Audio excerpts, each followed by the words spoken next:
رضيت بالله ربا وبالإسلام دينا وبمحمد نبيا وبالقرآن والحديث قدوة وإماما وبأبي حنيفة مسلكا ومذهبا. أما بعد فأعوذ بالله من الشيطان الرجيم. بسم الله الرحمن الرحيم.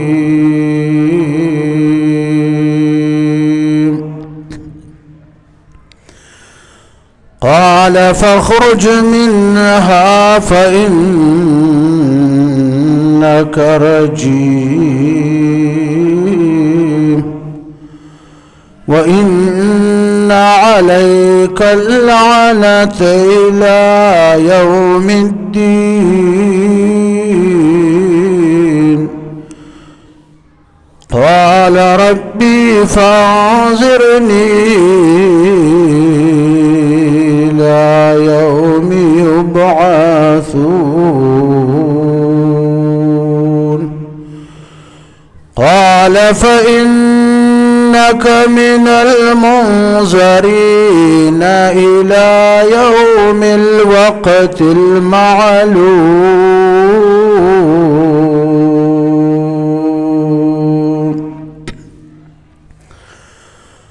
دا د سورة هجر 34 35 36 37 38 نمبر آیاتونه دي. ابلیس ته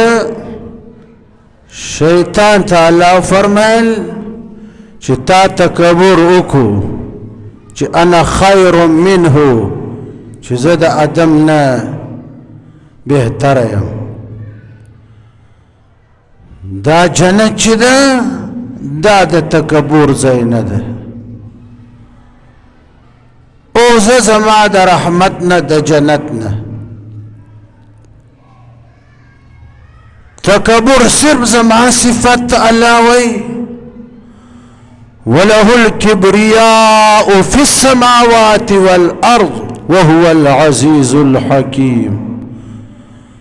اسمانونو زمکا کائناتو کی تکبر صرف الله وی زما صفت ده.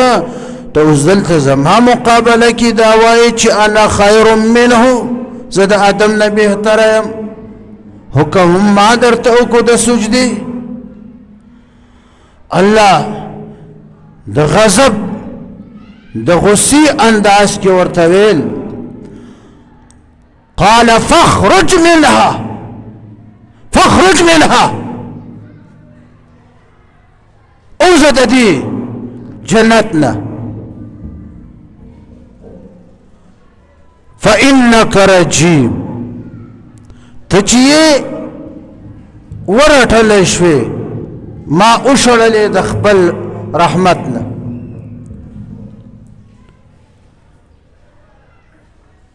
د خپل رحمت جنت نه خو مې اوشړلې، بل دا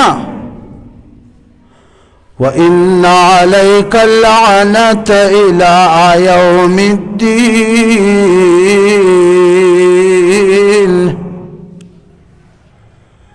د جنت نه اوزکنا بل خبر دا چې پتا باندې بلعنت وکنا ابلیسا ترکم وقتا الى يوم الدين.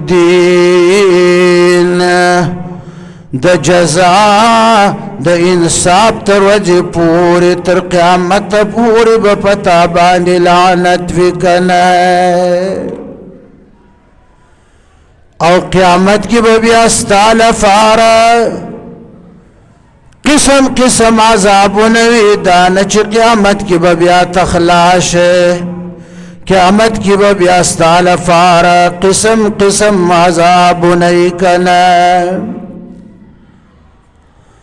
مفسرین حضرات لیکي چې ان اهل السماوات يلعنون ابليس كما يلعنه اهل الارض وهو ملعون في السماوات والارض علماء لیکي چې اهل السماوات یعنی د اوورو اسمانونو فرشتي دا هم په ابلیس باندې لعنت وای لکه څنګه چې زمکی والا لعنت ور باندې وای تاسو به د چا خوله کې دا نه اورېدلې چې ابلیس رحمت الله علیه بلکې ابلیس لعنت الله علیه کار قسم گناہ څوک وکړي د گناہ کولو نفس بیا تو شیطان پتا دی لعنت مخ دی ورکش دا گناہ تارا باندې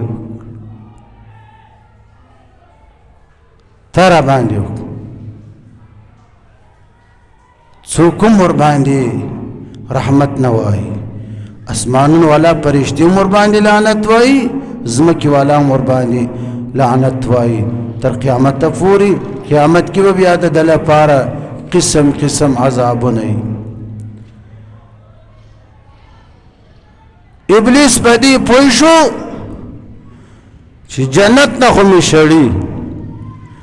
بیره می غر کشوا او دا د ادم په سر باندې زما د ملعون کې دلو او جنت نه شړلو سبب دا خبره شو چې ما آدم علیه السلام ته سجده ونه کړه الله ته ویل چې ما له مهلت راکړه درخواست یې درخواست الله قبول کو او دا د درخواست قبل اول چې الله قبول کو دا د څه اکرام عزت نو چې خدای درخواست قبول کو دا خدای مهلت ورکو چې د جرائم نورم انتها ته ورسی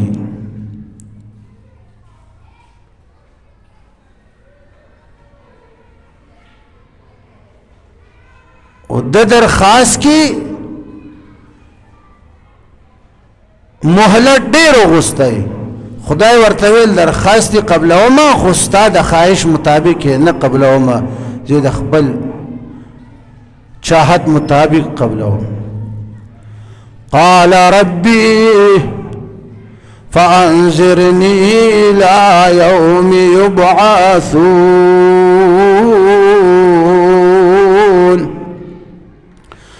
ابلیس ولو زما ربا مال مهلت راکړه کنه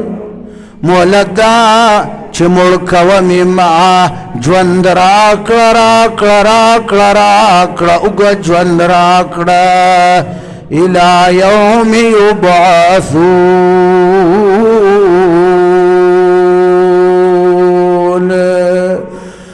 تر هغه ورځې پورې مال مهلت راکړه ژوند راکړه مړ کومې ما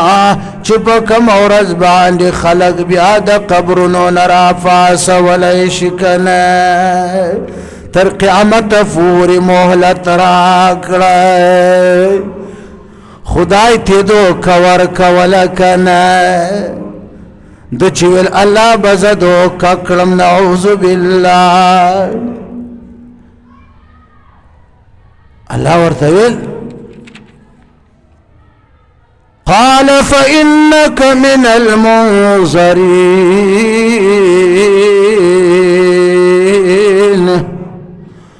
او ابلیس بشکت عالم مهلت درکو کنا تد مهلت ورکڑی شویو نشوی مهلت می درکو کنا الى یوم الوقت المعلوم دغ معلومی ورج تر وقت فوری چه اغا نفخی اولاد اولش پیلی دکنا ابلیس ویل خدای مالا مولت تر آغا ورج پوری راکڑا جوندی می اسات مرکومی ما چه خلق بیا دا قبرنو نرا فاسی دا قیامت تر ورج پوری اللہ تا درخواست ورکو چه مهلت راکڑا دمی شپیلی پوری دمی نفخی پوری مهلت غستی اللہ ویل آغا دمی نفخی شپیلی پوری مهلت ندر کوما الى یوم الوقت المعلوم دغا معلوم ورجی تر وقتا مهلت در کوما چه آغا اول شپیلی دا اول نفخ دکنا چه طول خلق بمرشی پکی اوس د ابلیس مقصد څه و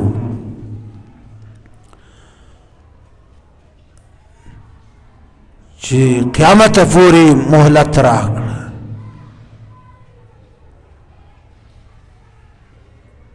د دې مقصد څه و دی د مرګ نه یریدی د ده مقصد داو چې تر قیامت فوری اغا دم شپیلی فوری اللہ مهلت راکڑی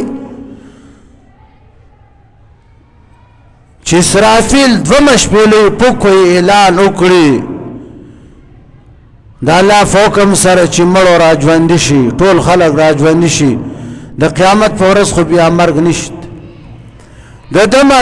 مقصد داو چې اللہ براتوی چې ها بس تر قیامت مهلت در کو مقصد دا داو چې انه لا يموت ابدا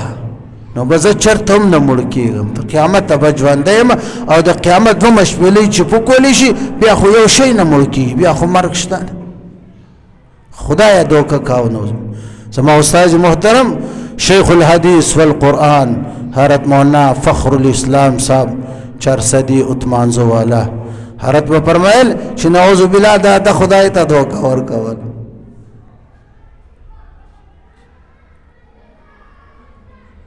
قیامت پر خو بیا څوک نه مړ کېږي یو کس نه مړ کېږي الله ورته ویل نه تر هغه معلومې ورځې پورې مهلت درکومه چې هغه اوله شپېلۍ ده چې اسرافیل شپېلۍ پوکوي ټول خلق به مړه شي بیا به 40 سال تیر شي 40 سال پس به دا 40 سال زمانه کې به یو څوک هم ژوندی نه ابلیس به هم مړ شي اول شپېلۍ سره به ابلیس مړ شي علما لیکي چې مدت موت ابلیس 40 سنه وهو ما بین نفختین د ابلیس د مرګ د شیطان د مرګ زمانه چې ده هغه 40 سال ده ځکه اوله شپېلۍ چې پوکولی شي ټول مخلوقات به مړه شي هر ژوندی شی کل من علیها فان ويبقى وجه ربك ذو الجلال والإكرام كل شيء هالك الا وجهه سر د خدای ذات به باقی ابلیس هم اول شپېلۍ سره مړ شي بیا 40 سال دا د دنیا د کلونو په مقدار 40 کاله چې تیر شي اسرافیل به بیا شپېلۍ پوکوي چې ټول راژوندي شي ابلیس به هم راژوندی شي د ابلیس د شیطان د مرګ چې کوم مدت ته زمانه ده هغه 40 سال 40 کاله به دی مړ بیا به راژوندی شي الله ورته فرمایي قال فإنك من المنذرين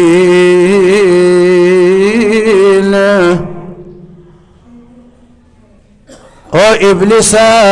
تا خو درخواست کو لیکن ستا د خواهش مطابق ستا درخواست نه قبلوما لکه یو طالب علم درخواست ولیکي مدرسه کې ناظمي مدرسه ته چې بخدمت جناب حضرت ناظم صاحب السلام علیکم سلام مسنون کی بات عرض ہے کہ بندہ کو ایک ضروری کام درپیش ہے مجھے 20 دن چھٹی عنایت فرما آپ کی بڑی مہربانی ہوں گے ناظم نے لکھا کہ ٹھیک ہے چھٹی میں دے رہا ہوں لیکن 10 دن طالب نے 20 دن مانگا ناظم نے 10 دن کر دیا درخواست قبول شو د طالب لیکن د طالب د خواهش مطابق قبول نشو د ناظم مدرسه د خواهش مطابق قبول شو دلته ابلیس د قیامت تر ورځې پورې چې بیا خلق الى یوم یبعثون وی خراو ګوره په سارا شپه وګوره خراو ګوره په سارا شپه وګوره خدای ته دوکه ورکوله ا د خدای قانون چې ده آیتونه چې دي ولی خدای ته د خپل کلام یاد نو چلوی کل من علیها فان دا من چې ده دا ابلیس ته هم شامل ده هر یو سوالا شي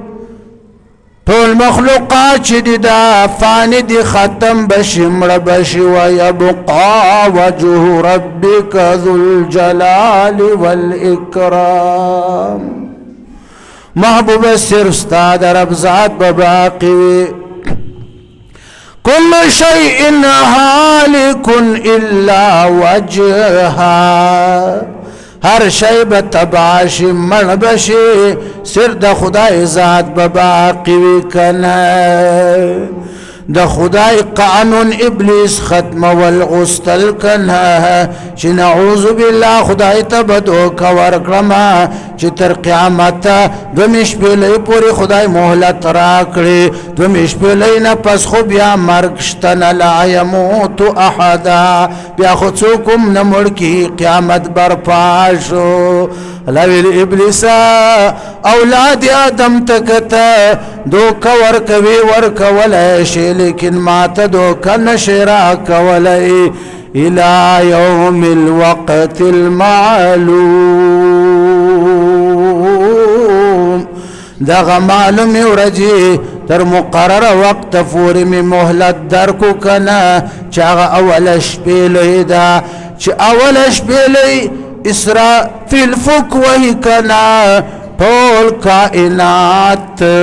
ٹھول مخلوقات دے کائناتو کی چیز دے ہر سب تباشے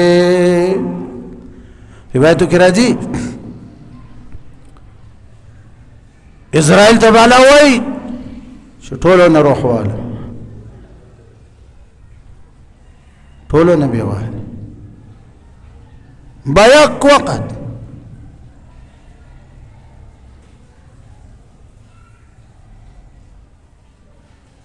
اسرائیل تبع له فرمایي چې څوک پاتې دي الله ته پته ده خدای ته پته ده چې څوک پاتې خدای اسرائیل د خلینا به الله اقرار علي اسرائیل وایي چې یا رب ستا ذات پاتې ده ز پاتیم جبريل پاتې ده میکائیل پاتې ده اسرافیل پاتې الله به وایي چې دغه نه هم روح واله بیا به علی اوسوک پاتې اسرائیل د مرګ فرشته چې کومه ده هغه چې خدایا یو زه پاتې یم چې د ډېرو خلکو نه مې روحونه اخیستي یو ستا ذات پاتې د اسرائیل نه به خدای په خپل قدرت باندې روح والی اخري روح چې الله والی د اسرائیل فرشتي نبی والی نور به ټول فرشته جنات انسانان جانور مرغان دا به مخکله مړ شوي وي دغه وخت کې به د سوره رحمان د دې آیات مصداق برشتیا شي چې کل من علیها فان ويبقى وجه ربك ذو الجلال والإكرام. بیا چې څلوېښت کاله تیر شي بیا به اول الله اسرافیل فرشته را ژوندی کړي. ځکه د اسرافیل ډیپټي چې کومه ده هغه اعلان کول دي. اسرافیل به الله را ژوندی کړي. اسرافیل ته به الله فرمایي چې اوس ته اعلان وکړه سور پوک وه. اسرائیل به داسې شي کې به اسرافیل اعلان کړي چې هغه داسې ده هغه سور لکه ښکر د ښکر چې کوم بره طرف ته هغه تنګ ده او دلته سره چې لګېدلی طرف ته هغه کلاو ده لکه بره سپیکري هکې به اعلان وکړي قرن ورته وایي چې اسرافیل الله را ژوندی کړي اعلان به وکړي. اعلان به یې دا وي د اسرافیل چې یا ایتها العظام النخرة والاجساد البالية واللحوم الممزقة هلموا إلى عرض الرحمن. اوس خاشویو بوسیدا زړو زړو اډکو او ټوکړې ټوکړې شویو غوښو بندونو هل تاسو را جمع شئ را ژوندي شئ کنه او بیا راشئ الی عرض الرحمن د مهربان ذات وړاندې پیش کنه پیش تراشئ. قرآن کې الله فرمایي سورہ یاسین ونفخ فی الصور د اسرافیل د دې الفاظ اعلان سره سره سور پونکولو سره سره فاذا هم من الاجداث الى ربهم ينسلون. ټول خلق به د قبرونو نه څوک به د سمندرونو نه څوک د جانورو د خېټو نه چې هر ځای مړه شوي وي د هر ځای نه به رافاسکنه الی ربهم ینسلون. د خپل رب طرف ته پیش لپاره به منډې وی میدان حشر ته. میدان حشر به په شام کې لګي کنه. قالوا يا ويلنا من بعثنا من مرقدنا هذا ما وعد الرحمن وصدق المرسلون. هاي افسوس چې دا میدان حشر دا چې را ژوندي شي دا هیبت رعب وګوري او به وایي چې هاي دا مونږ چا را ژوندي کړو که نه چا د دې خپل خوابګاه قبرونو نه راپاڅولو که نه. دغه د خدای وعده ده د مهربانه ذات او رسولانو مونږ ته رښتیا ویلي و که نه. نو ابلیس به هم بله شي اولې شپېلۍ سره بیا دومې سره به دیم راپاسي. واخر دعوانا ان الحمد لله رب العالمين.